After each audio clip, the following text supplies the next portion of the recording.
ప్రార్థన చేసుకొని వాక్యంలోనికి వెళ్ళిపోదాం. ప్రేమ కలిగిన పరలోకపు తండ్రి, మీ అపారమైన ప్రేమ చేత జగత్తు పునాది వేయబడక మునుపు మాకు జన్మనిచ్చి మీ పిల్లలుగా మమ్మల్ని కాచి కాపాడుతూ తండ్రి, మాకు ఇచ్చిన ఆయుష్కాలంలో మీ పనిని చెయ్యాలి అని, మీ కొరకు బ్రతకాలి అని ఎన్నో మాటలు రాయించి దాన్ని గ్రంథస్థం చేసి బైబిల్గా మా చేతుల్లో పెట్టారు. ఆ బైబిల్ చదువుతున్న ప్రతిసారి మీ మనస్సులోనికి మేము వెళ్ళిపోవాలి, ఇది మా తండ్రి మాట అని గుర్తించాలి, దాని చొప్పున బ్రతకటానికి పోరాటం చేయాలి. ఇది మీరు కోరుకున్న భక్తి జీవితం. వినబడుతున్న మీ మాట భక్తిలోనికి రావడానికి కృప చేయండి. ఏర్పాటు చేసిన మీ పిల్లల్ని దీవించండి. క్రీస్తు వారి పెరటి ప్రార్థన వినపాలు అడిగి వేడుకొంచున్నాము తండ్రి, ఆమేన్. పిల్లరా, మరొక మారు చేరువచ్చిన మీకు, అలాగే వేదికను అలంకరించిన దైవజనులకు నా ప్రత్యేకమైన వందనాలు తెలియజేస్తున్నాను. క్రైస్తవుడా ఏది నీ బలం అన్న ఈ ప్రత్యేకమైన అంశాన్ని బైబిల్లో నుండి నేర్చుకునే ప్రయత్నం చేద్దాం. ఓ మనుష్యుడా ఏది నీ బలం అని పెట్టకుండా క్రైస్తవుడా ఏది నీ బలం అని పెట్టారు. క్రైస్తవుడు అనగానే మొదట మనకి అర్థం తెలియాలి. క్రైస్తవుడు అనగానే కేవలం క్రీస్తును ధరించిన వాడు అని మాత్రమే చాలామంది అనుకుంటున్నారు. క్రీస్తును ధరించిన వాళ్ళందరూ క్రైస్తవులేనా అంటే అందులో మరలా కొంతమంది నామకార్థ క్రైస్తవులుగా మారిపోయారు. అంటే క్రీస్తును నమ్మిన తర్వాత క్రీస్తు ఎలా బ్రతకమన్నాడో ఆ బ్రతుకును పక్కకు పెట్టి పేరేమో క్రైస్తవుడు, చేసేవన్నీ లోక సంబంధమైన కార్యక్రమాలు. లోకంలో ఉన్న అన్ని జనులు ఎలాగైతే బ్రతుకుతున్నారో వారు అలాగే బ్రతుకుతూ వారి పిల్లల్ని కూడా లోకం వైపు ప్రేరేపిస్తూ లోకస్తులుగానే బ్రతికేటట్టుగా ఆలోచిస్తున్నారు తప్ప మనం క్రైస్తవులం కదా, ఈ గొప్ప భాగ్యాన్ని దేవుడు మనకు అనుగ్రహించాడు కదా, క్రైస్తవుడు అని పిలువబట్టమే భాగ్యం, ధన్యత. ఈ ముల్లోకాలను కలిగించిన సృష్టికర్త, ఆ సృష్టికర్త పిల్లలుగా మారే భాగ్యం క్రైస్తవులకు దక్కింది. సృష్టికర్త అయిన దేవుడు తన దగ్గరకు క్రీస్తు వారి ద్వారా చేర్చుకుని తన పిల్లలుగా అధికారం ఇచ్చాడు. అధికారం, క్రైస్తవుడు అనగానే అధికారపూర్వకంగా ఈ సృష్టిని కలిగించిన సృష్టికర్తకు కుమారుడు, కుమార్తె. ఇంత గొప్ప భాగ్యం సృష్టిలో లేదా మనుషుల మధ్యలో మరెవ్వరికీ లేదు. ఇకపోతే క్రైస్తవుడు అని ప్రారంభంలో ఎవరిని పిలిచారు? క్రైస్తవులు అన్న పేరు దేవుడు ఎవరికి పెట్టుకున్నాడు అని మనం ఆలోచిస్తే ఒకసారి అపోస్తల కార్యాలు 11వ అధ్యాయంలో ఓ మాట మీరు చూడాలి. అంటే క్రైస్తవులు అంటే ఎవరు? ప్రభువుని నమ్మిన వారు అందరినీ క్రైస్తవులు అంటాడు దేవుడు. ఏవైనా మరొక విషయం ఉందా అన్నది మనం ఆలోచిద్దాం. 11వ అధ్యాయానికి రండి, మీకు తెలిసిన మాట 26వ వచనం. అపోస్తల కార్యాలు 11వ అధ్యాయం 26వ వచనం చూద్దాం. ఒక సంవత్సరం, జాగ్రత్తగా పట్టుకోవాలి ఈ మాటలు. వారు కలిసి 1 సంవత్సరం అంతయు సంఘములో ఉండి బహుజనులకు వాక్యమును బోధించిరి. వాక్యాన్ని బోధించిన తర్వాత మొట్టమొదట అంతియోక్యలో శిష్యులు క్రైస్తవులు అనబడ్డారు. ఎవరు అనబడ్డారట క్రైస్తవులు? అంతియోక్యలో ఉన్న శిష్యులు. శిష్యులు అంటే ఎవరు? శిష్యులు అని ఎవరిని పిలుస్తారు? గురువు వెనకాల ఉండి గురువు చెప్పింది చేసే వాళ్ళని ఏమంటారు? శిష్యులు అంటారు. ఇప్పుడు మొట్టమొదట దేవుడు ఎవరిని క్రైస్తవులు అన్నాడు? శిష్యులని అందరిని అనలేదు, శిష్యులను. శిష్యులు అంటే గురువు గారు చెప్పినట్టుగా గురువు గారిని అంటిపెట్టుకొని బ్రతికే వాళ్ళని ఏమంటారు? శిష్యులు. ఏమంటే ఆ కాలంలో చాలామంది మనుషులు ఉన్నారు. యేసుక్రీస్తుల వారు బ్రతికిన కాలంలో అందరినీ, భూమి మీద ఉన్న మనుషులు అందరినీ నా శిష్యులు అన్నాడా? అనలేదు. ఎవరిని అన్నాడు? 12 మంది అపోస్తలుని వీళ్ళు నా శిష్యులు అన్నాడు. ఎందుకు అన్నాడు? వాళ్ళు మాత్రమే క్రీస్తును ఫాలో అయ్యారు. మిగతా వాళ్ళు చాలామంది విన్నారు, ప్రసంగాలు వినలేదు. ఎట్టి యేసుప్రభు చెప్పినప్పుడు వేలల్లో వచ్చారు. రొట్లు చేపలు ఎంతమందికి పెట్టాడండి? మరి ఏరాళ్ళు తర్వాత శిష్యులుగా మారలేదా? మేము ఏంటంటే వస్తాం, ప్రసంగం వింటాం, భోజనం పెడితే తింటాం, టాటా బాయ్ బాయ్ చెప్పి వెళ్ళిపోతాం. ఈ బ్యాచ్ అది. ఆ బ్యాచ్ శిష్యులు కాదు. శిష్యుడు అంటే అర్థం ఏంటంటే క్రీస్తును అంటి పెట్టుకుని వెళ్ళేవాడు శిష్యుడు. అర్థం చేసుకోవాలా? అర్థం చేసుకోండి బాగా. క్రైస్తవుడు అంటే ఎవరో కూడా ఇప్పటివరకు మన వాళ్ళకి తెలీదు. బాప్తీసం తీసుకున్న అందరూ క్రైస్తవులు అనుకుంటున్నారు. కాదు, చాలామంది మునుగుతారు. నీటిలో మునగడానికి ఏముంది? టక్కమని ఏమన్నా కష్టం ఉంటుందండి బాప్తీసం తీసుకోవటం? కష్టమైన పనా? యేసుక్రీస్తుల వారిని ఫాలో అవటం కష్టమా, బాప్తీసం తీసుకోవడం కష్టమా? ఫాలో అవటం కష్టం. బాప్తీసం తీసుకోవటం ఏముంది? ఎవరినైనా ముంచి లేపొచ్చు. స్నానం చేయడానికి ఇబ్బంది ఏముంది? బాప్తిస్మం తీసుకున్న తర్వాత శిష్యుడు అని ఎవరిని అంటారంటే, ఈ బాప్తిస్మం తీసుకున్న వాళ్ళు ఫాలో అవుతున్నారా? క్రీస్తుని ఫాలో అవుతున్నారా? క్రీస్తు మాటను పట్టుకుని వెళ్తున్నారా? క్రీస్తు మాటలు అనుసరిస్తున్నారా? క్రీస్తు వలె సువార్తకి వెళ్తున్నారా? క్రీస్తు వలె తండ్రికి ప్రార్థన చేస్తున్నారా? క్రీస్తు వలె సమస్తాన్ని తండ్రి పని కోసం త్యాగం చేస్తున్నారా? వాళ్ళు శిష్యులు. వాళ్ళకి పేరు ఏమని? క్రైస్తవులు. ఇప్పుడు చెప్పండి, అందరూ క్రైస్తవులా? అందరూ క్రైస్తవులా? కాదు. శిష్యులే క్రైస్తవులు. శిష్యులనే క్రైస్తవులు అంటాడు దేవుడు. మనం అందరినీ అంటాం. బయట ఉన్న ప్రపంచం అయితే ఎవడు గుడికి వెళ్తే వాడిని క్రైస్తవుడే అంటది. ఈ మధ్యకాలంలో తెలంగాణలో సర్వే జరిగింది. ఏ సర్వే? కులగణన సర్వే. అందులో ఒక్క క్రైస్తవుడు లేడట. తెలుసా విషయం? ఒక్కడు లేడట క్రైస్తవుడు. మీ అన్నయ్యలు ఎవరు కొంతమంది రాయించుకున్నారులేండి. ఆ లిస్ట్ ఎవరు తీస్తారు? మహా పలచగా ఉంటావు, 10 మంది 20 మంది ఉంటారు. ఆ కోట్ల మంది ఎవడికి లెక్క? క్రైస్తవులు ఆదివారం గుడికి వెళ్తే బైబిల్ పట్టుకుని వెళ్ళిపోయే వాళ్ళు చాలామంది. గవర్నమెంట్ లెక్కల్లో క్రైస్తవులు ఎవడంటే ఎవడు లేడట. అందరూ హిందువులేనట. సరే, ఎలాగుంది దారుణం అంటే, మనుషులు ఎదుట నన్ను ఒప్పుకుంటే పరలోకంలో ఉన్న దేవుడి ఎదుట, దూతల ఎదుట నేను మిమ్మల్ని ఒప్పుకుంటాను. భూమి మీద బహిరంగంగా ప్రభువుని ఒప్పుకోగలరండి? ఒప్పుకుంటారా? మా పిల్లల్ని స్కూల్లో వేయించేటప్పుడు అండి, అప్లికేషన్ ఫామ్ ఫిలప్ చేస్తాం కదా, అక్కడ ఒక కాలం ఉంటుంది. ఎవరు మీరు హిందువులా అంటే, నేను మనకు అలవాటు కదండి క్రిస్టియన్స్ అని రాసేసాను.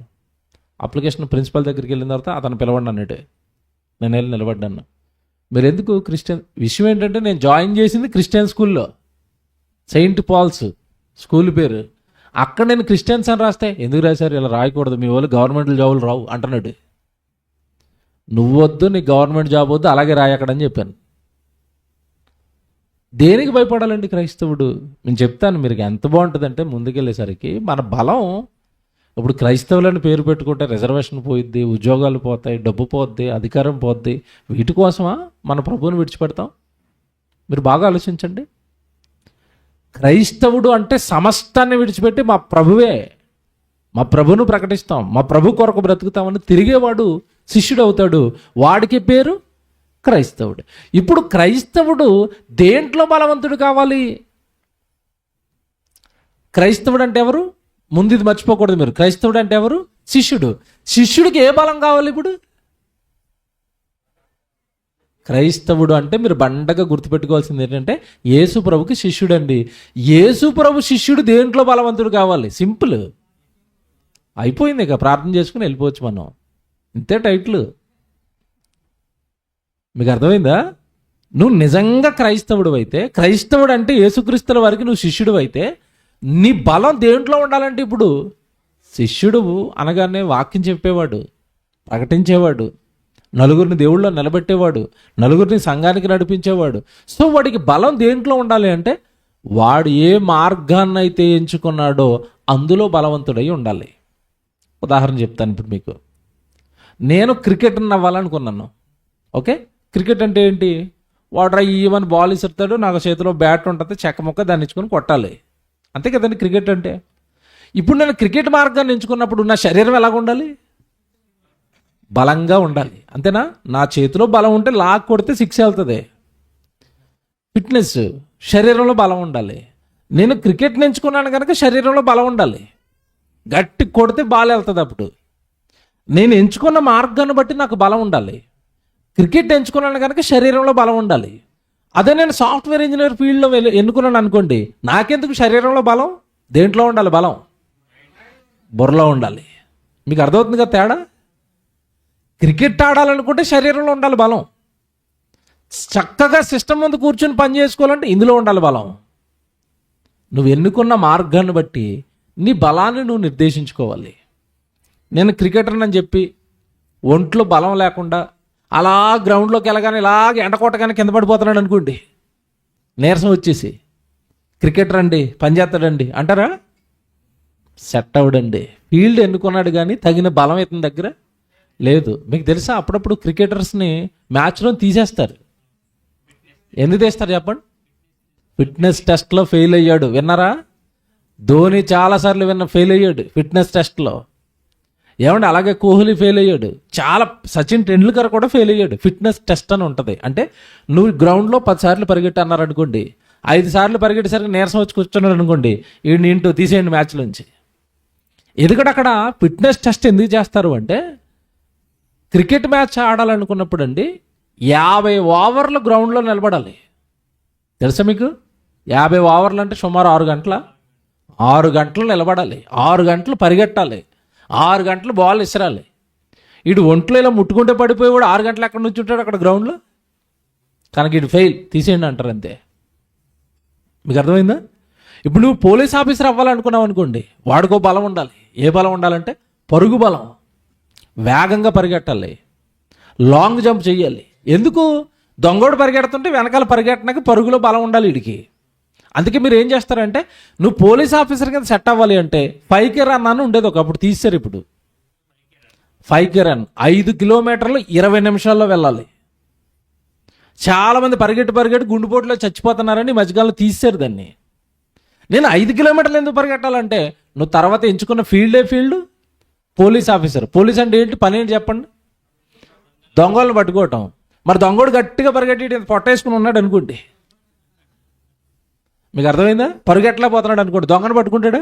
పట్టుకోలేడు. కనుక నీకు బలం లేదు కనుక నువ్వు నాట్ ఫిట్. దేనికి? పోలీస్ ఆఫీసర్కి. ఈ ఉదాహరణ నేను ఎందుకు చెప్తానో తెలుసా మీకు? నువ్వు ఏ రంగాన్ని ఎందుకుంటే దాంట్లో నువ్వేమవ్వాలి? బలవంతుడు అవ్వాలి. క్రైస్తవుడు అనగానే ఎవరు? క్రీస్తుకు శిష్యుడు. మరి వీడికి దేంట్లో ఉండాలి బలం? ఇదిగో ఈ బైబిల్లో బలం ఉండాలి, 66 పుస్తకాల్లో బలం ఉండాలి. బైబిల్ గురించి ఎవడు ఏ ప్రశ్న అడిగినా చెప్పు నీకేంటి ప్రశ్న అనాలి. అంటారా? అనగలుగుతున్నారా? అంటే తన పిల్లలు ఏ విషయంలో బలవంతులై ఉండాలని దేవుడు కోరుకున్నాడు, అదే విషయంలో ఈరోజు క్రైస్తవులు బలహీనలు అయిపోయారండి. ఏ తండ్రి అయినా మా పిల్లలు వీక్గా ఉండాలని కోరుకుంటాడండి? ఏ తండ్రి అయినా కోరుకుంటాడా? ఏ తల్లి అయినా కోరుకుంటుందా? మా పిల్లలు ఇలా గెంటితే పడిపోవాలి అన్నట్టుగా కోరుకుంటారా? ఎన్ని తిట్లు తిడతారో పిల్లల్ని. ఆహారం తినకపోతే అమ్మ నాన్నలు మీకు తెలియదు కాదు. తినరా, జ్యూస్ తాగరా, టీ తాగరా, అన్నం తినరా, కూర తినరా, ఏమంటే కోడిగుడ్డు తినరా, పాలు తాగరా. ఎందుకు తిడుతున్నారు? పిల్లలు అలా ఉండాలి, బలంగా ఉంటే బలంగా పని చేసుకుంటారు. మరి నువ్వు శరీర బలం కోరుకుంటున్నావు. మనందరికీ తండ్రి అయిన దేవుడు ఎలా ఉన్నాడు? శరీరంతో ఉన్నాడా? దేవుడు ఆత్మ గనుక ఆయన ఆరాధించేవారు. అంటే ఆయన ఎలా ఉన్నాడు? ఇప్పుడు ఆత్మగా ఉన్నాడు. ఆత్మగా ఉన్న దేవుడు భూమి మీద ఉన్న తన పిల్లల్ని కూడా శరీరాన్ని చూడటం లేదు. దేన్ని చూస్తున్నాడు? ఆత్మ. నేను బలవంతుడిని కనుక నా పిల్లల ఆత్మలు కూడా బలంగా ఉండాలి. ఆత్మ ఎప్పుడు బలంగా ఉంటుంది? ఆహారం పెడితే బలంగా ఉంటుంది. ఆత్మకు ఆహారం ఏంటి చెప్పండి? వాక్యం. శరీరానికి ఆహారం 3 పూటలు మనం తినే బిర్యానీలు, రొట్లు, చేపలు, చికెను, మటను శరీరానికి బలం. రోజుకి ఎన్నిసార్లు పెడతాం చెప్పండి? ఎంత పేదోడైనా 3 సార్లు పెడతాడు. దేనికి? శరీరానికి. ఆత్మకి ఎన్నిసార్లు పెడతాం? అతి కష్టం మీద పాస్టర్ గారు ఫోర్స్ చేస్తే ఆదివారం ఒక్క పూట, అంతే కదండి? 3 పూటలు కదా ఆదివారం. ఆదివారం పాస్టర్ గారి ఫోర్స్ మీద ఆదివారం ఒక పూట భోజనం. దేనికి? ఆత్మకి. శరీరానికి? శరీరం వారానికి ఎన్నిసార్లు తింటుంది తెలుసండి? 21 సార్లు తింటుంది. రోజుకు 3 సార్లు, 7 రోజులు వేయండి. 21 సార్లు శరీరానికి పెట్టి ఒక్కసారి ఆత్మకు పెడుతున్నాడు. ఏది బలంగా ఉంటుంది? శరీరం బాగానే ఉంది, ఆత్మ మాత్రం అలా గెంటితే పడిపోయేలా ఉంది. అందుకే చూడండి, జ్వరం వచ్చింది అనుకోండి పడిపోతాడు, తలపడి వచ్చింది అనుకోండి పడిపోతాడు. పక్కోడు ఏదన్నా మీరు దేవుడిని నమ్ముతున్నారు కదా, ఏమొచ్చింది మీకు అన్నాడు అనుకోండి పడిపోతాడు. ఎందుకు పడిపోతున్నాడు? మీరు అర్థం చేసుకోవాలి. ఎందుకు పడిపోతున్నాడు? బలం లేదు. ఆహారం పెడితే బలంగా ఉంటాడు. ఆహారమా పెట్టడు. పోనీ ఆహారం తింటలేదు కదా అని జేబులో బఠానీలు వేస్తే అవి కూడా తీసుకుని తింటలేదు. పిల్లలండి స్కూల్కి వెళ్ళేటప్పుడు పొద్దున్నే ఏమి తినరు. అప్పుడు ఏం చేస్తుంది తెలుసు తల్లి? జీడిపప్పులు అవి జోబులు వేసుకుని, ఒరే కొంచెం నువ్వు అప్పుడప్పుడు ఖాళీగా ఉన్నప్పుడు జీడిపప్పు తీసుకుని తినరా, బలం వస్తుంది అంటే. జోబులో ఉన్న జీడిపప్పు తినకపోతే ఆడు ఇంకెవడ ఏం చేస్తాడు చెప్పండి? ఈరోజు సేవకులు ఏం చేశారంటే, మీరు ఎలాగో నేర్చుకోవట్లేదు కనుక మేమే మీ ఇంటికి వస్తాం, జూమ్ క్లాస్ పెడతాం, గూగుల్ క్లాస్ పెడతాం అంటే జోబులు వేస్తున్నారు జీడిపప్పులు. నువ్వు మా దగ్గరికి రావద్దు, వాక్యమే మీ ఇంటికి తెస్తాం, నీ సెల్ ఫోన్లోకి తెస్తాం, వింటావా అంటే లేదయ్య గారు పొద్దున్నే లెగలేను నేను. ఇంకేం చేయాలండి? ఇంకేం చేయాలి? పరిస్థితి ఏంటిగా? ఎప్పుడు బలవంతులు అవ్వాలి? క్రైస్తవుడు దేంట్లో బలంగా ఉండాలని దేవుడు కోరుకున్నాడో దాంట్లోనే బలహీనుడైపోయాడండి. బలహీనుడైపోయాడు. ఎందుకు బలమైన కార్యాలు మనం చేయలేకపోతున్నాం అంటే బలహీనత. ఎందుకు బలంగా దేవుడి కోసం మనం బ్రతకలేకపోతున్నాం అంటే ఆత్మకున్న బలహీనత. ఏమండి, సరిగా అన్నం తిన్న అమ్మాయిని, ఆడపిల్లలు చూడండి అన్నం తినరిల్లు, ఆడపిల్లలు అన్నం తినక అలా బక్క పలచగా ఉంటారు చూడండి కొంతమంది. కొన్ని ఇంట్లో ఆడపిల్లలు ఆ పిల్లల్ని పొద్దున్న ఏదైనా పొలంలోకి పనికి తీసుకెళ్ళండి, కరెక్ట్గా గంట సేపు చేస్తుంది, సూర్యుడు బొయ్యమనగానే కళ్ళు తిరిగి పడుతుంది, ఇంటికి ఇంకొకరు మోసుకుని రావాలి మళ్ళీ. అలాగే కాకుండా రోజు గట్టిగా అన్నం తిని బాగా బలంగా ఉన్న అమ్మాయిని తీసుకెళ్ళండి పొలంలో పనికి, సాయంత్రం వరకు పని చేస్తుంది. ఎందుకు పని చేసింది? ఈ పిల్ల ఎందుకు పడిపోయింది? బలం లేదు. శరీరంలో బలం లేదు, పడిపోయింది. ఆత్మలో బలం ఉంటే ఎన్ని ఢీ కొడుతున్న సమస్యల, చుట్టుపక్కల నుండి మనుషుల నుండి వస్తున్న వ్యతిరేకత, నీ బంధువులు నీ గురించి ఏనంగా మాట్లాడుతున్నావా, ఆర్థిక సమస్యల, ఆరోగ్య సమస్యల, ప్రతి సమస్యను బలంగా ఢీ కొట్టి బతుకుతాను నేను దేవుడి కోసం. ఎందుకంటే ఆత్మ ఎలా ఉంది?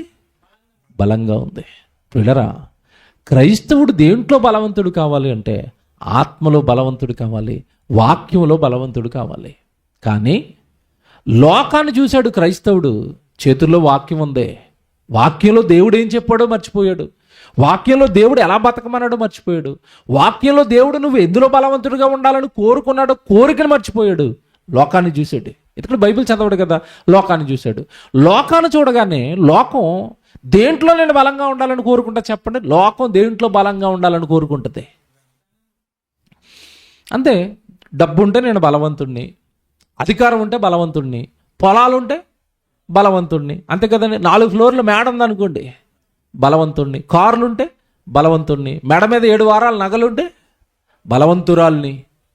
ఆడపిల్లలు ఏమంటే బీరువా నిండా గట్టిగా పట్టుచీరలు ఉన్నాయనుకోండి, అసలు నాకేడు తిరిగి నేను బలవంతురాల్ని. వెండి, బంగారం, డబ్బు, చీరలు, ఇల్లులు, పొలాలు, ఆస్తులు, మేడలు, మిద్దెలు, వీటిలో మేము బలవంతులు అని లోకం అనుకుంటుంది. నిజంగా అది బలమేనా? బలమేనా? ఈ బలమంతా కరోనా టైంలో పనిచేసిందా? పనిచేయలేదు. చదువు బలం అనుకున్నారు. ఆ రోజు డాక్టర్లు కూడా మోకాలు వేసి ఎవరికి ప్రార్థన చేశారు? దేవా మా చేతుల్లో ఏమి లేదు తండ్రి, మేమే చచ్చిపోయేలాగా ఉన్నాం. వీళ్ళకి వైద్యం చేస్తుంటే వాళ్ళకి అంటేస్తుంది. ఎవరికి?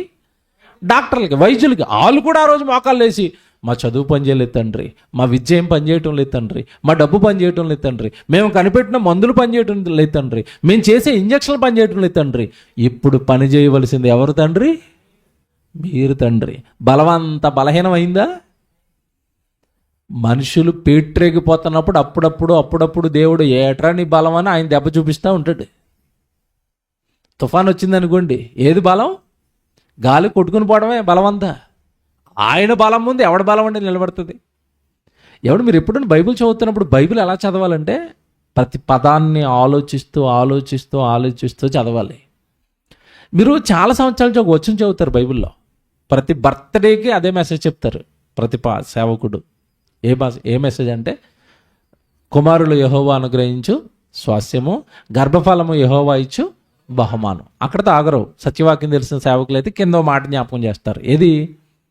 యవ్వన కాలమందు పుట్టిన కుమారులు బలవంతుడైన దేవుని చేతిలోని బాణం. అంటే నీ కొడుకుని దేవుడు ఎందుకు ఇచ్చాడు అంటే, బలవంతుడైన దేవుని చేతిలో బాణం నీ కొడుకు, నువ్వు అలా పెంచాలి అని చెప్తాడు.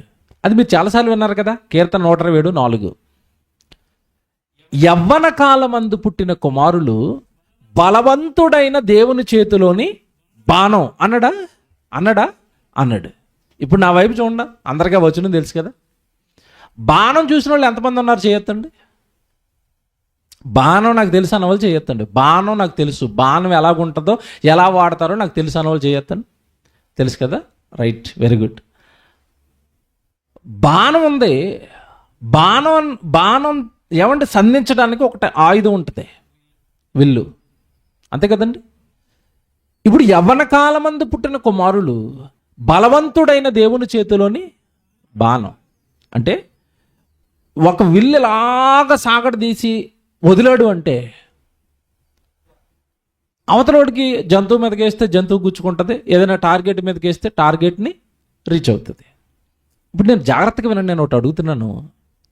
బలం బాణంలో ఉందా? సంధించేవాళ్ళలో ఉందా? బలం బాణంలో లేదా? మీకు ఇంకో ఉదాహరణ చెప్తాను. పిల్లోడు బాణం వేస్తే ఎంత దూరం వెళ్తుందండి? దగ్గరికి వెళ్తుంది. బాగా బలంగా ఉన్నాడు బాణం వేస్తే, అటువంటి బలం దేంట్లో ఉంది? వేసేవాళ్ళలో ఉందా, ఆ వస్తువులో ఉందా? వేసేవాళ్ళలో ఉంది. భూమి మీద ఉన్న మనుషులట బలవంతుడైన దేవుని చేతిలోని బాణం అట. అంటే బలం ఎవరిది ఇంతకే? దేవుడిదా? మనుషులు ఒట్టి డమ్మి అంటాను నేను, అంతేనా కదా? నువ్వు ఒట్టి డమ్మి. నీ వెనకాల ఉన్న సర్వ బలాలు ఎవరివి? దేవునివి. అదిటండి బలాలు దేవునివి. ఏంటి? ఒక్కసారి నాకు కండ చూడండి అంటారా? ఇలా కండ చూపించినోడికి రాత్రి చిన్న డెంగ్యూ దోమ వచ్చి కండ మీద కుట్టింది అనుకోండి, 2 రోజుల తర్వాత లేపమన్నాడు ఎలా చేయి పైకి? లేస్తుందా? ఎందుకు లేవదు? బలం ఏమైపోయింది? ఎగిరిపోయింది రోగానికి. నీ శరీరంలో వస్తున్న బలం నీది కాదు. ఆ శరీరం బలంగా ఉండాలి అంటే, ఆ శరీరం బలపడడానికి బలమైన ఆహారం ప్రకృతిలో పెట్టింది ఎవరు? దేవుడు. జాగ్రత్తగా వినాలి. కోడిగుడు తింటే బలం. కోడిగుడ్డు ఎవరు చేశారు? మీ నాన్న. ఎవరు చేశారు? కోడిగుడ్లు తింటే బలం, పాలు తింటే బలం, తర్వాత ఇవేంటండి జీడిపప్పులు తింటే బలం. ఎవరు చేశారు ఈ బలమైనవన్నీ? దేవుడు చేశాడు. అవి తింటే నీకేమొచ్చింది? బలం వచ్చింది. ఇప్పుడు చెప్పండి, బలం నీదా దేవుడిదా? దేవుడిది. ఎంతమంది చూసారా? బలవంతుడైన దేవుని చేతిలో మనిషి బాణం అంటే బలవంతుడు ఆయన, నువ్వు కాదా? కాదండి. ఎంత వెర్రి లోకమో తెలుసా? మీకు అర్థం కావడానికి ఉదాహరణ చెప్తాను. ఏమండి, ఈ మధ్యకాలంలో గుంటూరులోనండి ఒక ఆయన ఒక దున్న, గేదెలో దున్న ఉంటుంది కదండి, మగదే, బాగా పెంచాడండి దున్నని. పెంచేసరికండి అది భయంకరంగా ఈయనేసే తిండికండి బాగా మంచి మంచి ఫుడ్ అంతా పెట్టాడు. దానికి దానా పెడతారు కదా, మంచి దానా పెట్టేసరికండి అసలు అది ఎలా మారిపోయిందంటే సుమారు 2000 కేజీలు అయిపోయిందండి. 2000 కేజీలు బరువు అయిపోయింది. మెడ కిందంత పెద్ద చర్మం ఊగిసలాడుతుంది. ఒక్కొక్క కాలు ఇంత లావు అయిపోయింది, తోక లావు అయిపోయింది. అసలు దాన్ని చూస్తుంటేనే భయపడుతున్నారు అందరూ. అది ఒక్కసారి బుస కొడుతుంటే భయం వేస్తుందండి అందరికీ. బుస కొడుతుంది అది. అసలు దాని జోలికి ఎవరు వెళ్ళకపోతున్నారండి? సుమారుగా ఆ జిల్లా మొత్తంలో దాన్ని ఓడించేవాడు కానీ దాన్ని లొంగ తీసుకునేవాడు కానీ లేడట. ఆ రైతు ఇంటర్వ్యూ ఇచ్చాడు, నా దునం చూడండి ఎంత బలంగా ఉందో అన్నాడు. విషయం ఏంటనుకున్నారు? దాని దగ్గరికి ఎవడెళ్ళా ఒక్కసారి ఇలాగంటే ఎగిరి పడుతున్నాడు వెళ్ళి. దాని బలం ముందు ఎవడు నిలబడలేకపోతున్నాడు. దాన్ని కట్టేసి ఉంచాలి 24 గంటలు. పొరపాటున తాడిప్పాడా ఎవడినైనా గనక అది పొడిచిందా చచ్చిపోవడమేక, అంత బలంగా ఉంది. ఇంటర్వ్యూ ఇస్తూనండి, దీన్ని ఎప్పుడు మీరు కట్టేసి ఉంచుతారంటే కట్టేసి ఉంచుతానండి. ఎవడి మాట విందంటే ఎవడి మాట విందండి. మీ మాట వింటదా అని అడిగాడు. ఎవరి మాట? పెంచిన యజమానుడు మాట వింటదంటే ఖచ్చితంగా వింటది. ఇప్పండి ఇప్పుడు అన్నాడు. యజమానుడు ఇలాగ ఇప్పేసిడండి. ఇప్పగానే ఒక్కసారి కట్టేసి ఉందేమో, మొత్తం గ్రౌండ్ అంతా 4 రౌండ్లు వేసిందండి. ఇక పరిగెడుతుంది. ఆ టైంలో ఎవడన్నా వెళ్ళి పట్టుకుంటే ఒక్కసారి ఇలాగ అందంటే ఆకాశంలోకి ఎగురుతాడు. అలాగుంది. కానీ రైతు ఎలాగున్నాడు అనుకుంటున్నారు? బక్క చిక్కిపోయి సన్నగా పెద్ద అయినాడు, ముసలాయన బక్క చిక్కిపోయి ఉన్నాడు. దాని దగ్గరికి లే ఆగు అన్నాడు. ఒక్కసారి తలలా కిందకెట్ట కాలు దగ్గర నుంచుంది. మీకు ఇదంతా ఎందుకు చెప్పాను తెలిసి? ఇప్పుడు ఎద్దుకు ఒక విషయం అర్థమైంది, దున్నకు ఒక విషయం అర్థమైంది. ఏంటి? నా తొడలో ఉన్న బలం నాది కాదు, ఎవరిదే? ఈయనది. ఈయన ఎట్టకపోతే ఎక్కడది బలం? అందుకని ఎవరిని పొడిచినా పర్వాలేదు, ఈయన కాళ్ళ మీద మాత్రం పడాలి. లాజిక్ అర్థమైందా? నేను ఎవరిని తన్నేసినా పర్వాలేదు, ఆడు నాకు తిండి పెట్టేవాడు ఏంటి? తిండి పెడతన్నది ఇతను గనుక ఇతను ముందు నా బలాన్ని చూపించకూడదు. చూపించిందా? చూపించలేదు. అంటే దానికి ఏమర్థమైంది? నా బలం నాది కాదు, ఎవరిదే? ఈ విషయం మనుషులకి అర్థమైందా? నా బలం నాది కాదు, నా దేవుడిది అంటారా? నా శరీరంలో ఉన్న బలం నాది కాదు, నా దేవుడిది అంటారేంటి? ఎవడ దేవుడు? ఎందుకు నమ్మాలి మేము? ఎందుకు రావాలి అక్కడికి అంటలేదండి. ఈరోజు పిలకేసుకుని తెలుగు రాష్ట్రాల్లో ఒకటి తిరుగుతున్నాడు. రాదా? ఏమి రాని రాదాడు. ఆడు గ్రంథాల్లో ఏముందో వాడికి తెలియదు, బైబిల్లో ఏముందో కూడా వాడికి తెలియదు. వాగుతూ తిరుగుతూ ఉంటాడు. ఇదందరికీ చూడండి, ఆ శరీరంలో ఉన్న బలం దేవుడిదని, ఆ శరీరాన్ని దేవుడు ఇచ్చాడని, చచ్చిపోయిన తర్వాత వాడాత్మను కూడా దేవుడే చేర్చుకోవాలని వాడికి ఏమైనా అర్థమైందండి? దేవుడు ఏమైనా అర్థమయ్యాడా? మత పిచ్చి పట్టి బైబిల్ పైన రంకెలు వేస్తున్నాడు. ఎవరి మీద రంకెలు వేయాలి అంటే ఊరు మీద ఉన్న వాళ్ళందరి మీద, ఎవరి మీదైనా రంకెలయ్యి. కానీ ఎవరి మీద వేస్తున్నాడు రంకే? పుట్టించిన దేవుడి మీద. ఊరుకుంటాడా? ఈ రైతు నిజంగానండి, ఆగు నువ్వు అక్కడ అనగానే అది ఎందుకు ఆగిపోయిందంటే దానికి జ్ఞానం ఉంది. ఏంటి జ్ఞానం? మా ఇంట్లోనండి, మా ఇంటి దగ్గర కుక్క ఉంటుంది, మేము బయట కట్టేస్తాం. బయట కట్టేసిన వీధిలో ఎవడెళ్తున్నా సరే ఎంత అడావిడి చేస్తుంది అంటే ఎవడరా నువ్వు అన్నట్టు అరుతుంది. అది కుక్కలు ఎలాగ అరుతాయండి కొత్త వాళ్ళు చూసేసరికి? బావు ఎవడరా నువ్వు, ఎందుకు వచ్చావు ఎక్కడికి అన్నట్టు అడావిడి చేస్తుంది. అది వానర్ ఇంట్లోంచి బయటికి రాగానే ఎందుకు సైలెంట్ అయిపోయింది? అది నాకు భోజనం పెడుతున్నాడు కనుక నేను అరుతున్నాను. ఈయనే భోజనం పెట్టకుండా నడ్డి మీద 2 వేసాడు అనుకోండి, 2 రోజులు అన్నం పెట్టకుండా మార్చేసాడు అనుకోండి, నాకెక్కడది బలం? అంటే జంతువుకి అర్థమైంది, మనుషులకి అర్థమైందా? నేను ఆ వీడియో చూసి నేను నేర్చుకున్నది అదే. ఏంటి ఇంత లావు 2000 కేజీలు ఉన్న దొన్న బక్క పలసకున్న యజమానుడు కాళ్ళ దగ్గర తన శిరస్సు వంచింది అంటే నా బలం నాది కాదు, ఎవరిదే? నా యజమానుడిది. అంటే మన బలం మందా? దేవుడిదండి. మనకి ఏమిచ్చినా ఎవరివ్వాలి చెప్పండి? దేవుడు. మంచి చదువిచ్చాడా? దేవుడు. మంచి స్థితి ఇచ్చాడా? దేవుడు. నువ్వు ఆరోగ్యంగా ఉంటున్నావా? దేవుడు. నీకు అందాన్ని ఇచ్చాడా? దేవుడు. సర్వం, మనలో ఉన్న సర్వాన్ని ఎవరిచ్చారు? దేవుడు. ఆయన లేకపోతే భూమి మీద మనం అంటూ ఏవి ఉండవు. కానీ మనుషులు ఎలా ఆలోచిస్తారా? నా వెనకాల డబ్బు ఉంటే దేవుడు లేకపోయినా పర్వాలేదు. అందుకే మనుషులు ఒక సామెత పెట్టారు, డబ్బులుంటే కొండ మీద కోతిని దింపుతారట. విన్నారా? డబ్బుంటేనట కొండ మీద కోతిని కూడా దింపుతాడట. కరోనాని దింపమానండి, క్యాన్సర్ వచ్చినప్పుడు దింపమానండి. అప్పుడు ఏంటి ఈ డైలాగులు? సుత్తి డైలాగులు అనమాట ఇవన్నీ. ప్రజలు విని చప్పట్లు కొట్టుకోవడానికి తప్ప సామెతలో ఇట్టి నిజము ఉండదు. డబ్బు ఉంటే కొండ మీద కోతి దింపుతావా? మరి కరోనా టైంలో ఎందుకు దింపలేదు? కరోనా టైంలో మందు దింపుకోలేకపోయావా? మందు లేక చచ్చారు. కోట్లకు పడగలెత్తిన వాళ్ళు కూడా చచ్చిపోయారు, చావలేదా? ఆ రోజు మాజీ మంత్రులు చచ్చిపోయారు, మాజీ ఎమ్మెల్యేలు చచ్చిపోయారు. ఎస్పి బాలసుబ్రహ్మణ్యం గారు 1000 కోట్ల ఆస్తి ఉన్నాడా? లేడండి, చచ్చిపోయారండి. చచ్చిపోయారండి. నీ నీ బలం డబ్బు కాదు, నీ బలం నీ జనాంగం కాదు, నీ బలం నీ ఆయుధాలు కాదు, నీ బలం నీ శరీరం కాదు. చాలామంది ఈ పిచ్చోళ్ళు కూడా ఉంటారు. ఏ పిచ్చోళ్ళు అంటే, నేను శరీరం బలంగా ఉందంటే నేను బలవంతుడని బాడీ బిల్డింగ్ చేసి ప్యాకులు దింపుతూ ఉంటారు. 6 ప్యాకులు 8 ప్యాకులు, ఎందుకు ప్యాకెట్లు? ఆ ప్యాకెట్లు ఉన్న వాళ్ళు కూడా చచ్చారు. పునీత్ రాజ్ కుమార్ ప్యాకెట్లు లేవా? కన్నడ హీరో ఎప్పుడు జిమ్లోనే ఉంటాడట. రోజుకి 5 గంటలు జిమ్ అట. ఒళ్ళు చూస్తే ఎక్కడ చూసినా కండలే. జిమ్లో చచ్చిపోయాడు. ప్యాకెట్లు నిలబెట్టలేదా? నిలబెట్టలేదండి. మనిషి పిచ్చి పిచ్చి ఆలోచనలోకి వెళ్ళాడు. శరీరంలో కండలుంటే బలంగా ఉంటాను, డబ్బు ఉంటే బలంగా ఉంటుంది, ధనం ఉంటే బలంగా ఉంటుంది. ఉత్తిదేనండి ఇవన్నీ. మీరు ఇవేవి నమ్మకండి, దేవుణ్ణి నమ్మండి. బైబిల్లో ఇలాంటి స్వభావం కలిగిన వాళ్ళు ఒకరి గురించి దేవుడు రాయించాడు. మాట చూపిస్తాను మీకు. హబక్కూకు గ్రంథం తీయండి. కల్దీయులు ఒకప్పుడు బబులోను మహాసామ్రాజ్యం ఎవరైతే ఉన్నారో, ఈ బబులోను మహాసామ్రాజ్యంలో ఉన్న వాళ్ళందరికీ ఇదే పొగరండి. హబక్కూకు గ్రంథం తీయండి. మొదటి అధ్యాయం చదువుదాము.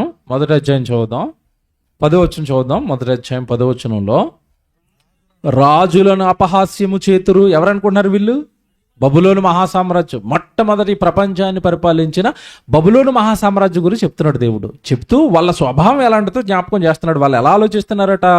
రాజులను అపహాస్యము చేతురు అంటే వేరే రాజ్యం మీదకి వెళ్ళడం, ఆ రాజును అపహాస్యం చేయటం. ఏట్రా నీ బలం, ఏట్రా నీ సైన్యం, ఏట్రా? రాజులను అపహాస్యం చేస్తారట. ఇంకా అధిపతులను హేళన చేతురు, ప్రాకారము గల దుర్గములన్నిటినీ తృణీకరింతురు. ప్రాకారములు అంటే ఆ రోజు రాజ్యం చుట్టూ గోడలు కట్టుకునేవారు. చైనా కూడా ఎలాగ చైనా గోడ కట్టుకున్నాడు ఈరోజు. ఆ రోజు రాజ్యం చుట్టూ రాజులు కోటలను కట్టుకుంటే, దుర్గాలను కట్టుకుంటే వాటిని అన్నిటినీ కూడా తృణీకరిస్తారట వీళ్ళు. ఆ గోడ ఏంట్రా, కూలగొట్టేస్తారట. ఏమండి, దుర్గములన్నిటినీ తృణీకరింతురు, మంటి దెబ్బ వేసి వాటిని పట్టుకొందురు. ఇది అండర్లైన్ చేయండి. ఏం భావిస్తున్నారట? తమ బలమునే తమకు దేవతగా భావిందురు. ఇప్పుడు పట్టుకోవాలి దీన్ని మీరు. తమ బలమునే తమ దేవత. బాగా వినాలి. బలమే దేవతట. అంటే బలం ఉంటే దేవుడు అవసరం లేదా? దేవుడు అవసరం లేదా?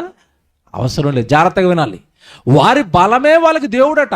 ఆ రోజు వాళ్ళకి ఇనపరథాలు ఉన్నాయి. ఇదే మన దేవుడు. మనం యుద్ధాలన్నీ గెలుస్తున్నాం అంటే ఇప్పుడు దేంతో గెలుస్తున్నాం? ఈ రథాలతోనే గెలుస్తున్నాం కనుక ఈ రథాలే మనకి దేవుడు, ఈ బాణాలే మనకి దేవుడు, ఈ కత్తులే మనకి దేవుడు. మన సైన్యం ఉంది కదా, మన సైన్యమే మనకి దేవుడు.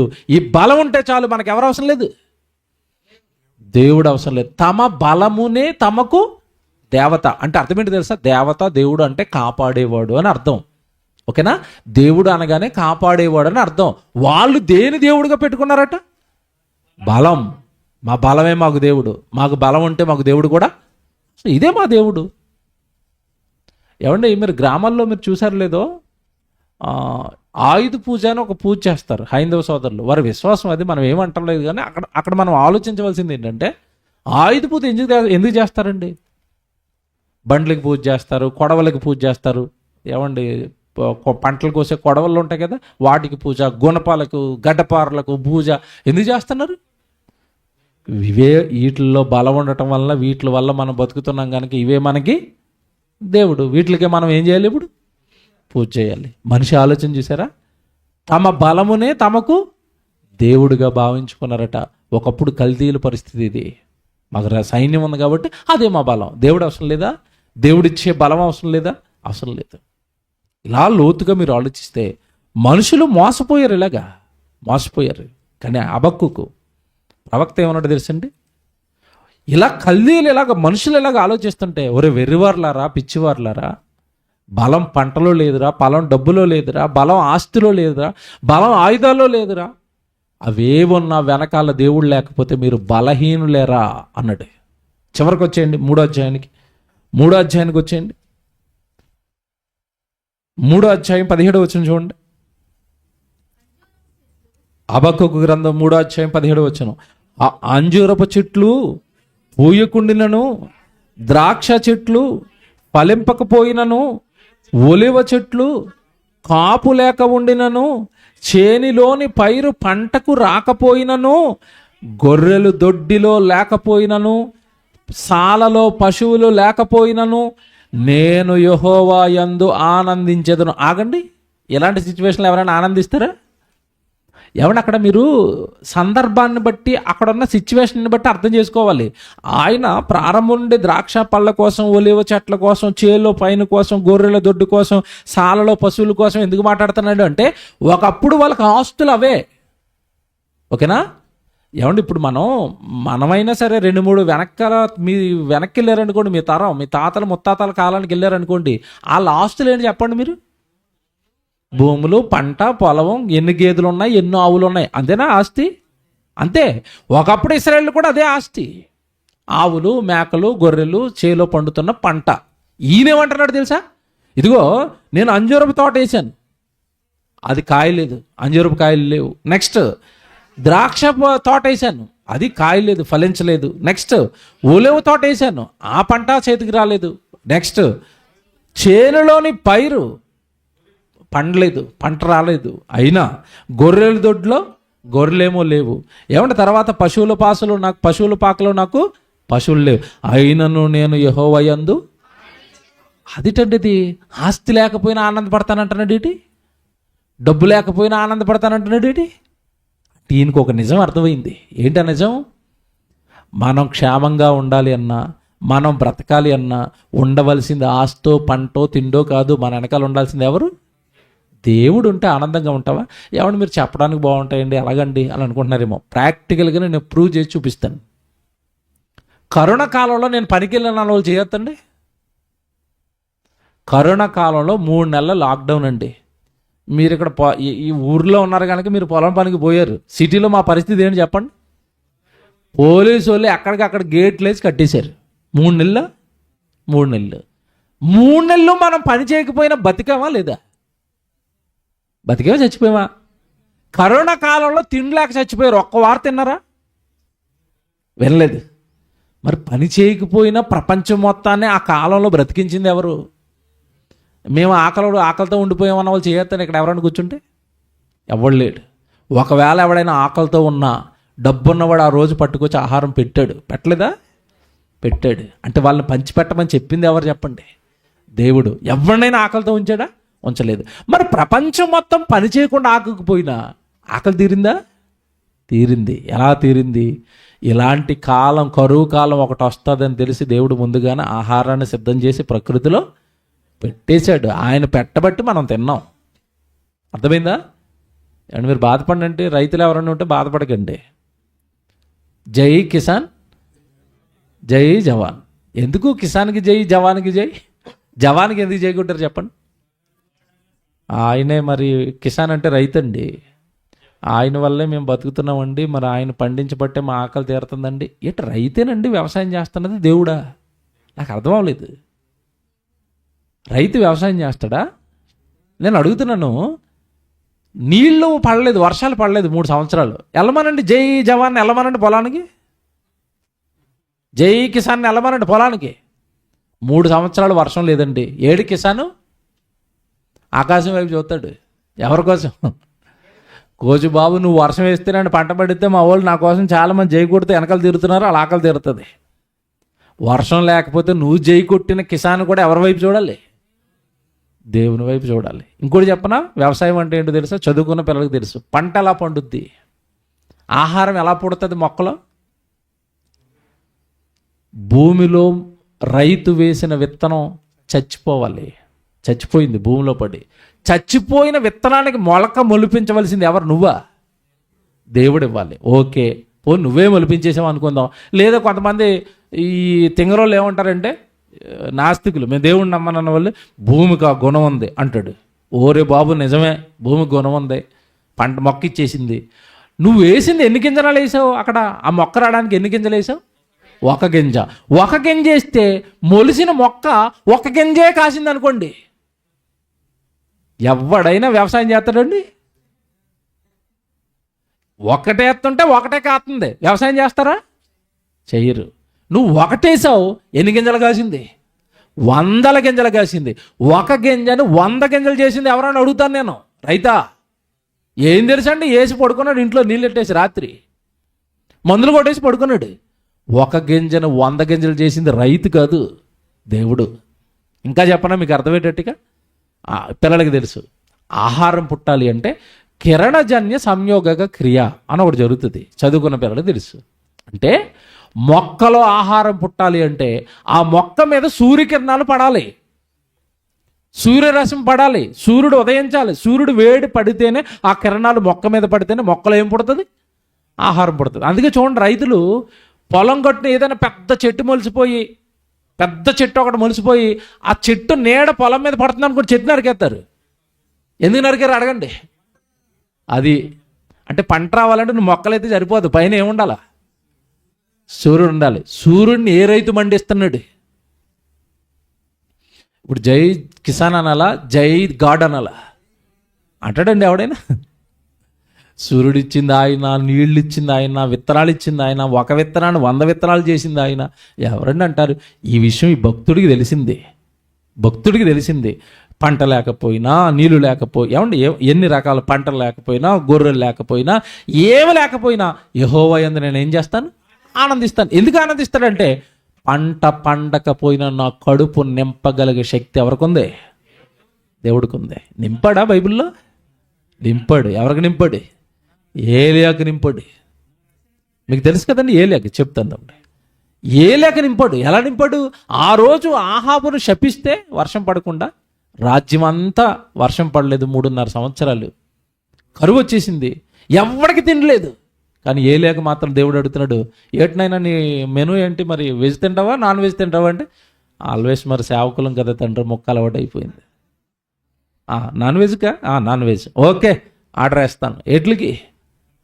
కాకులకు ఆర్డర్ వేస్తే కాకులు పట్టుకెళ్ళి నాన్ వెజ్ పెట్టాయి, మొక్కలు పెట్టలేదా? పెట్టాయి. ఇప్పుడు ఏలియాని పెంచింది ఎవరు? జై కిసాన్ కాదు. అక్కడ కిసానే ఎండిపోయి లోపల కూర్చున్నాడు ఆ రోజు, వర్షాలు లేక. ఆ రోజు పెంచింది దేవుడు. ఇది భక్తుడికి అర్థమయ్యి అంటున్నాడు, నేను ఏమి లేకపోయినా యెహోవా యందు నేను ఏం చేస్తాను? ఆనందిస్తాను. ఎందుకంటే ఏ పరిస్థితుల్లోనైనా నన్ను పెంచగలిగిన వాడు, పోషించగలిగిన వాడు, రక్షించగలిగిన వాడి బలం నా వెనకున్న నా దేవుడిది. కింద అంటాడు చూడండి, ఎంత బాగా చెప్తాడంటే, నేను యెహోవా యందు ఆనందించేదను, నా రక్షణకర్త అయిన నా దేవుని యందే నేను సంతోషించేదను, ప్రభువగు యెహోవాయే నాకు బలము. అండర్లైన్ చేయండి. ఎవరట నా బలం? ప్రభువగు యెహోవా నా బలం. నా బలం ఆయన, నా బలం ఆయన. నా బలం పంట కాదు, నా బలం బంగారం కాదు, నా బలం గొర్రెలో ఉన్న దొడ్డులో ఉన్న మేకలు కాదు. అవి అమ్మితే డబ్బులు వస్తాయి. నేను బలవంతుడు అనుకుంటున్నావా? మేకలు అమ్మితే డబ్బులు వస్తాయి. రోగం వచ్చిందంటే నువ్వు అమ్మిన డబ్బులు కూడా రోగాన్ని తగ్గించుకోవడానికి సరిపోతాయా? ఎలిషా దగ్గర ఒక శిష్యుడు గెహాజీ, వద్దురా మనకి దేవుడు మంచి స్థితి ఇచ్చాడురా, దేవుడి కొరకు బ్రతుకుతారా అంటే, వెళ్ళి నేను ఆ డబ్బులు తెచ్చుకుంటాను. ఏ డబ్బులు? ఆ సిరియా సైన్యాధిపతి ఏమంటే ఇచ్చిన డబ్బుల కోసం ఆశపడి తెచ్చుకున్నాడు. తెచ్చుకున్న తర్వాత గురువుగారి ముందు నిలబడ్డాడు, ఏమి తెలియనట్టు. ఎక్కడికి వెళ్ళావు గెహాజీ అంటే, అయ్యో నేను ఎక్కడికి వెళ్ళలేదు ప్రభు అంటున్నాడు. ఎందుకురా అబద్ధాలు ఆడతావు, నువ్వు వెళ్ళి ఆ డబ్బు తెచ్చుకున్నది నేను చూశాను రా అన్నాడు. అమ్మ నాయన గురువుగారికి తెలిసిపోయిందా? తెలిసిపోయింది. ఎలిషా అన్నది ఏంటో తెలుసా? అన్నీ తెచ్చుకుని ఒకటి తెచ్చుకోవడం మర్చిపోయివేటరా. ఏటది? వాడి దగ్గర నుంచి అన్నీ తెచ్చుకున్నావు కదా, వాడు వదిలేసింది కూడా గిఫ్ట్గా నీకు ఇస్తానని తీసుకో అన్నాడు. ఏం వదిలేశాడు? కుష్ఠరోగం వాడికి వదిలింది, వీడికి పట్టుకుంది. ఎవరికి? గెహాజీకి. ఇప్పుడు వాడిచ్చిన డబ్బంతా ఖర్చు పెట్టినా కుష్ఠరోగం పోయిద్దా? మీరు ఆలోచించండి. తరతరాలు నీకు, నీ పిల్లలకి, నీ మనవాళ్ళకి పొండి కుష్ఠ గిఫ్ట్గా ఇచ్చాను అన్నట్టు. వీడి ఆస్తి సరిపోద్దండి. అంటే ఇప్పుడు మనం వెనకాల ఉండాల్సింది ఆస్తి కాదు, ఆరోగ్యం ఉండాలంటే మన వెనకాల ఉండాల్సింది ఎవరు? దేవుడండి. డబ్బులుంటే బలమా? ఆరోగ్యం పోతే నీ డబ్బు అంతా హాస్పిటల్లో పోసినా సరే ఆ రోగం తగ్గదు. చాలామంది మనం అనుకుంటే ధనవంతుడండి వాడికి ఏంటండి అనుకుంటున్నాం. నువ్వు విషయం ఏంటంటే, నువ్వు రోజుకు 3 సార్లు టీ తాగుతావు. ఆ టీ తాగడానికి లేదు, స్వీట్ ముక్క తినడానికి లేదు. ఒంటి నిండా ఏముంటుంది తెలుసా? షుగర్ ఉంటుంది. నువ్వు పొలానికి పనికి వెళ్తావు కనుక నీ ఆరోగ్యం ఫిట్గా ఉంది. ఆ టీ తాగలేడు, ఓ స్వీట్ తినలేడు, గట్టిగా అన్నం తినలేడు, గట్టిగా చికెన్ కూర తినలేడు. ఎందుగా బతుకు? డబ్బు ఉంది కానీ ఒంట్లో ఏం లేదు, ఆరోగ్యం లేదు. నీ వెనక ఉండవలసిందండి దేవుడండి. నీ బలం దేవుడు అవ్వాలి, నీ ఆరోగ్యం దేవుడు అవ్వాలి. నీ వెనక నీ స్థితిగతులను మానిటరింగ్ చేయడానికి, నువ్వు ఏ స్థితిలోకి వెళ్ళిపోతున్నా నీ వెనకాల నేను ఉన్నాను కదా కొడుకు అని నేను రక్షించడానికి నీ బలం దేవుడై ఉండాలి. క్రైస్తవుడి బలం అండి దేవుడు అవ్వాలండి. క్రైస్తవుడి బలం దేవుడు అవ్వాలి. భూమి మీద ఎవడైనా నాది బలం అనుకున్నాడు, శరీరాన్ని చూసి నేను బలవంతుడిని అన్నాడు అనుకోండి, దేవుడు ఒకటే చెప్తాడు, ఆ శరీరం ఎవరిదిరా అంటాడు. ఎవరిది శరీరం? మీ దేహము దేవుని వలన మీకు అనుగ్రహపడు. దేహం నాదిరా, అందులో బలం ఉందంటే బలం కూడా ఎవరిది? దేవుడిది. బాణం ఇలాగేసిన తర్వాత దూరంగా బాణం పడిపోయిన తర్వాత చేతిలో ఉన్న బాణం చూసావు మరి నా పవర్ అన్నది అనుకోండి, వేసినోడు ఏమంటాడు? చాలే పక్కకు పో, నేను వేస్తే వెళ్ళింది అది, నువ్వు ఎక్స్ట్రా చేయకంటాడు. అంతేనా? మనిషి నేను బలవంతుడిని, డబ్బులో బలవంతుడిని, లేదా శరీరంలో బలవంతుడిని, ఆస్తిలో బలవంతుడిని, చదువులో బలవంతుడిని, బుద్ధిలో బలవంతుడిని, జ్ఞానంలో బలవంతుడిని అంటున్నాడు అనుకోండి, దేవుడు ఏమంటాడు? అవన్నీ ఇచ్చింది నేను, చాలు పక్కపోరా. చక్రవర్తులను సైతం మట్టి కనిపించాడు దేవుడు బైబిల్లో. తెలుసు కదా మీకు? ప్రపంచాన్ని పరిపాలించిన మొట్టమొదటి చక్రవర్తి నెబుకద్నెజరు దేవుడి మీద తిరగబడితే పోయి అడవిలో గడ్డి తినిపించాడు. ఎవడైతే ఏముందండి ఆయనకి? తిరగబడ్డాడా గడ్డి తినిపిస్తాడు. ఆయన బలం ముందు భూమి మీద ఉన్న ఏ బలమో కూడా పనిచేయదు. దేవుడు బలం ఏంటి? దేవుడు అంటే ఏమనుకుంటున్నారు? దేవుడు అంటే ఏంటో తెలుసండి మీకు? చాలామంది దేవుడు అంటే ఏంటో అర్థం కాదు. నేను లోపలికి వెళ్తే టైం అయిపోద్ది, చెప్పుకుంటూ వెళ్తాను. దేవుడు అనగానే ఏంటో తెలుసండి? యెషయా గ్రంథంలో యెషయా గారు చెప్పారు, ఆయన ఒంటి చేత్తో భూమికి పునాది వేసాడట. అంటే సింగిల్ హ్యాండ్తో భూమిని కట్టాను అంటాడు. ఆయన కుడి చెయ్యి ఆకాశమును విశాలపరిచెను అంటాడు. అంటే మనం చూస్తున్న ఆకాశం ఏదైతే ఉందో దాన్నట దేవుడి యొక్క ఒక చెయ్యి అలా పరుచుకుంటూ వెళ్ళిపోయిందట. ఆయన సింగిల్ హ్యాండ్ కుడి చేయితో పరిచిన ఈ ఆకాశం ఎంత ఉందని శాస్త్రవేత్తలను అడగండి. ఎవరికైనా తెలుసా? ఎవడికి అంతు చెక్కనంత పరిచాడు ఆకాశాన్ని, అంత పెద్దది చేశాడు. ఇంతకు అంత పెద్దది చేయడానికి ఆయన వాడిన చెయ్యిలు ఎన్నట? ఒక చెయ్యి. ఏమంటే అంత పెద్దదా చెయ్యి? అంత బలం కలిగిందా చెయ్యి? అవును. ఎంత బలం కలిగిందంటే ఎర్ర సముద్రాన్ని సహితం చీల్చి నీళ్లను గోడలుగా నిలబెట్టగలిగినంత బలం ఎవరిదే? దేవుడిది. సూర్యుడు బలం చూడండి ఎంత బలమైంది, భూమి చూడండి ఎంత బలమైంది, గాలి చూడండి ఎంత బలమైంది, నీళ్లు చూడండి ఎంత బలమైనవి, అగ్ని చూడండి ఎంత బలమైనవి. పంచభూతాల్లో ఉన్న బలం ఎంత? చాలా బలం. ఆ పంచభూతాలను కలిగించింది ఎవరు? దేవుడు. గాలికే ఇంత బలం ఉంటే గాలిని కలిగించిన ఆయనకి, అగ్నికే ఇంత బలం ఉంటే అగ్నిని చేసిన ఆయనకి బలవంతుడండి దేవుడు. అంటే ఆయన నా వెనకుంటే చాలండి అనుకోవాలి. కానీ నీకు బలం మాకు అవసరం లేదు, కానీ మేము కొంచెం ఇందాక తమ్ముడు చెప్పాడు కదా ప్రసంగం, మేము కొంచెం లోకంలో డబ్బు సంపాదించుకుంటాం, ₹1 కోటి ఉన్నాయంటే మాకేమున్నట్టు ఇప్పుడు? ₹1 కోటి బలమా? నేను 4 బిల్డింగ్లు వేసానంటే ఇక నేను బలవంతుడిని. బిల్డింగులు బలమా? ఆ బిల్డింగ్లో నువ్వు రాత్రి పడుకున్నప్పుడు దేవుడు ఒక్కసారి సింగిల్ వెళ్తే ఇలాగ అన్నాడు అనుకోండి, అక్కడ భూకంపం వస్తుంది, బిల్డింగ్తో సహా నువ్వు భూమిలోకి దూకిపోతావు. బలమా? నీ బలం? దేని చూసి నువ్వు ఎర్రవెగుతున్నావు? దేవుడి దగ్గరికి రాక, దేవుడిని పట్టించుకో. నీ బలం? మనిషి జీవితం ఎంత అల్పమైందో చెప్తానండి. మనిషి ఉండి ఏదైనా షాపింగ్ మాల్కి వెళ్ళాడు అనుకోండి, వస్తువు కొంటాడు. వస్తువు కొనేటప్పుడు ఫస్ట్ అడిగేది ఏంటి చెప్పండి? గ్యారంటీ ఉందా? ఎన్ని సంవత్సరాలు గ్యారంటీ? 3 సంవత్సరాలు సరిపోదు, 5 సంవత్సరాలు గ్యారంటీ ఉన్నట్టే అంటాడు. నాకు ఇక్కడ డౌట్ ఏంటంటే, 5 సంవత్సరాలు గ్యారంటీ ఉన్న ఫ్రిడ్జ్ కొన్నావు కదా, నీకు 5 సంవత్సరాలు గ్యారంటీ ఉందా? నేను అడుగుతున్నాను. 5 సంవత్సరాల గ్యారంటీ అనే వస్తువు కొన్న నీకు 5 రోజులు గ్యారంటీ ఉందా? వస్తువులకి గ్యారంటీ అడుగుతున్నావు, మరి నీకు లేదు. ఎప్పుడు నీకు గ్యారంటీ ఉంటుంది తెలుసా?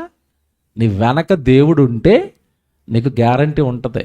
ఎలాగా? బైబిల్లో ఒక ఆయనకి గ్యారంటీ ఇచ్చాడు దేవుడు. ఎవరికి ఇచ్చాడు తెలుసా? అబ్రహాంకి ఇచ్చాడు. నువ్వు నిండు వృద్ధాప్యమందు మరణమవుదు అన్నాడా? అంటే అర్థం ఏంటి? లైఫ్ టైం గ్యారంటీ ఇస్తున్నాను పో అన్నాడు. ఆ గ్యారంటీ భూమి మీద ఎవరికైనా ఉందా? ఇప్పుడు అబ్రహాంకి ఇచ్చాడు. నువ్వు హాయిగా క్షేమంగా నీ పితరుల యొద్దకు చేరిపోతావు, నువ్వు మంచి ముసలితనమందు, మంచి వృద్ధాప్యమందు నువ్వు మరణమవుదువు అన్నాడు. అంటే లైఫ్ టైం గ్యారంటీ ఇచ్చాను పో అన్నాడు. ఎవరివ్వాలి నీ లైఫ్ గ్యారంటీ ఇప్పుడు చెప్పండి? దేవుడు అన్న మాట అండి. అబ్రహాంతో ఆ మాట చెప్తున్న టైం కంటే అబ్రహాం గారు వయసు 75. తెలుసా మీకు? ఆ మాట, ఆ వాగ్దానం అబ్రహాంకి ఇచ్చే టైంకి అబ్రహాం గారు వయసు 75. అబ్రహాం గారు బ్రతికిన కాలం ఎంత? 175. అంటే ఎంతకాలం పనిచేసింది ఆ గ్యారంటీ? 100 సంవత్సరాలు ఎవరినైనా గ్యారంటీ ఇమ్మనండి. అది దేవుడు అంటే దేవుడు నీకు తోడుగా ఉంటే నీ ఆయుష్కాలానికి బలం, నువ్వు క్షేమంగా ఉంటావు భూమి మీద. సో నీ బలం దేవుడు అవ్వాలి. బాగా ఆలోచించండి, మన బలం ఎవరు అవ్వాలి? దేవుడు అవ్వాలి తప్ప నువ్వు బలం భూమి మీద దేంట్లోనో కనుక చూసావా, నువ్వు బలహీనుడు అయిపోయినట్టే. మీకు బైబిల్లో ఒక సందర్భం చూపిస్తాను ఇప్పుడు. బలం దేవుడే అవ్వాలి. పౌలు గారు పత్రిక రాశారు తిమోతికి. రాస్తూ తిమోతితో ఏం చెప్తున్నాడు చూడండి ఒకసారి. తిమోతితో ఏం చెప్తున్నాడు? 2వ అధ్యాయం, 2వ పత్రిక 2వ అధ్యాయం చూడండి, మొదటి వచనం. తిమోతికి రాసిన 2వ పత్రిక 2వ అధ్యాయం మొదటి వచనం. నా కుమారుడా, క్రీస్తు యేసునందున్న కృపచేత బలవంతుడవు కమ్ము. చూసారా, క్రైస్తవుడు దీంట్లో బలవంతుడు అవ్వాలి. దేంట్లో? క్రీస్తు యేసునందున్న కృప. ఆయన కృప మనకు చాలు. దేవుని కృప చాలు నీకు. ఆ కృపలోనూ బలవంతుడు అవ్వాలి. నువ్వు ప్రార్థన చేస్తే దేవుడు వినే అంత భక్తి నీలో ఉండాలి. దేవా నాకు కష్టం వచ్చింది అనగానే దేవుడి నుండి సహాయం పొందుకునే అంత కృప నీకు ఉండాలి. అంత భక్తి జీవితం నీకు ఉండాలి. కనుక తిమోతి, డబ్బులోనో ఉద్యోగంలోనో శరీరాల్లోనో బలం ఎత్తుకోవడం కాదు నాయన. నువ్వు దేంట్లో బలం ఎత్తుకోవాలి అంటే దేవుడు నీ యందు కృప చూపించాలి. దాంట్లో నువ్వేమవ్వాలి? బలవంతుడు అవ్వాలి. నేను ప్రార్థన చేస్తే దేవుడు వింటాడు, నేను మొరపెడితే దేవుడు ఆలకిస్తాడు, నేను అడిగిందల్లా దేవుడు నాకు ఇస్తాడు. అలాగా స్థితికి నువ్వు వచ్చేసావా? అది బలవంతుడు అంటే. క్రైస్తవుడు దేంట్లో బలవంతుడు అవ్వాలి అంటే దేవుడు నీ మీద కృప చూపించే అంత బలవంతుడు అవ్వాలి. బలం వచ్చిందా నీకు? నేను చాలా భక్తిగా ఉంటానండి, ఏ ఆదివారం ఆరాధనకి నేను మిస్ అవ్వనండి, ఏ సువార్తకి నేను మిస్ అవ్వనండి, ప్రతి చోటకి నేను వస్తానండి, ప్రతి కార్యక్రమానికి నాకు దేవుడిచ్చిన దాంట్లో నేను సహాయం చేస్తానండి, నేను భక్తిగా బ్రతుకుతున్నానండి, నేను దేవుడిని ఏదైనా అడిగితే దేవుడు నాకు చేస్తాడండి. ఆ బలం ఉందా నీకు? ఆ బలం ఉందా అంటే మీకు ఎలాగ అర్థం కావాలంటే ఒక ఉదాహరణ చెప్తాను. అది ఎలాగండి బలం అనుకుంటున్నారేమో మీరు. అది చాలా బలం తెలుసా మీకు? అది ఎలా బలమో చెప్తాను నేను. ఇక్కడ కూర్చున్న మీరు ఎవరికైనా ముఖ్యమంత్రి రేవంత్ రెడ్డి గారు బాగా ఫ్రెండ్ అనుకోండి, మీరు ఫోన్ చేస్తే హలో ఏం కావాలో చెప్పు అంటున్నాడు అనుకోండి, అప్పుడు మీరు ఇక్కడ కూర్చున్న మీ మదిలో ఏముంటుంది చెప్పండి? మీ మనసు ఎలా ఉంటుంది చెప్పండి? నాకు చాలా బలం ఉంది. ఎవరు బలం? నేను ఫోన్ చేయగానే చెప్పు నాయన నీకు ఏం కావాలంటున్నాడు రేవంత్ రెడ్డి గారు. నేను ఏ పని అనుకుంటే పని జరిగిపోతే, గవర్నమెంట్ మాదే.